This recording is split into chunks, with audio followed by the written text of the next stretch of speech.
अवामी times में स्वागत है। हम आपको बता दें कि चिराग पासवान बिहार के युवा नेता जिस तरह से उभर के आए उसी तरह का मुंबई में 187 विधानसभा इलाके चिराग पासवान जैसा दूसरा चेहरा मुंबई में पूरी ताकत के साथ विधानसभा इलेक्शन में अपनी किस्मत आजमाएंगे। आदित्य माहिमकर, जिनका जगह जगह पर स्वागत किया जा रहा है, भारी संख्या में लोगों का समर्थन नज़र आ रहा है। हम आपको दिखा रहे हैं जीटी हॉस्पिटल के पास गणपति मंडल का, जहां पर सैकड़ों की तादाद में भारी संख्या में लोगों ने उनका स्वागत किया और 187 विधानसभा के मुद्दों को लेकर मीडिया से बातचीत की। आदित्य माहिमकर ने अवामी टाइम्स को आज तक देखने नहीं मिली इस तादाद में। आप देख सकते हैं मेरे साथ एक बड़ी तादाद में युवा उतरी है।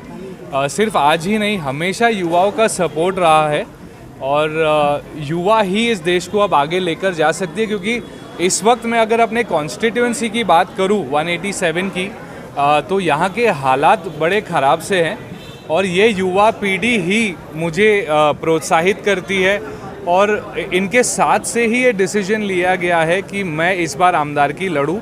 और विषय एजुकेशन का है, स्पोर्ट्स का है, हाइजीन का है, इन सब मामलों के लिए आज तक कोई सुनवाई ही नहीं है।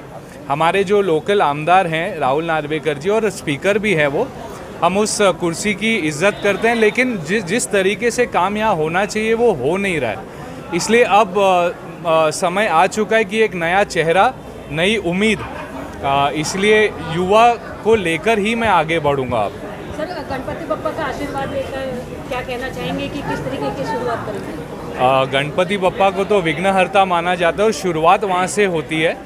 कोई भी भगवान की पूजा के पहले भी गणपति बप्पा को ही माना जाता है, आरती की जाती, पूजा की जाती है, वो उनका आशीर्वाद है। इसीलिए आज ये युवा मेरे साथ है, मैं इनके साथ हूँ, इनके दम से मेरा दम बड़ा है। सर, माना जा रहा है कि एक पासवान वहाँ पर और एक आप जैसा पासवान की तरह खड़े हुए हैं। हाँ, ये क्या कहना चाहिए? ये काफ़ी मीडिया वालों ने ये पिछले कुछ दिनों में चलाया कि बिहार को एक हमारे जो नेता चिराग पासवान जी हैं वहाँ से, कि महाराष्ट्र को क्या एक नया चिराग पासवान मिल रहा है, ये बात उठ के आ रही है। तो क्यों नहीं, वो मेरे बड़े भाई हैं और उनसे मैं प्रोत्साहित होता हूँ, उनसे मैं इंस्पिरेशन लेता हूँ। और अगर मेरी बराबरी या कंपैरिजन उनसे की जा रही तो मैं बहुत खुश हूँ और ये होना भी चाहिए। तो शायद मुंबई और महाराष्ट्र को ज़रूर एक नया चिराग पासवान मिल रहा है। नया चिराग पासवान को आम जनता के लिए खासकर यहाँ क्या क्या नए मुद्दे रहेंगे?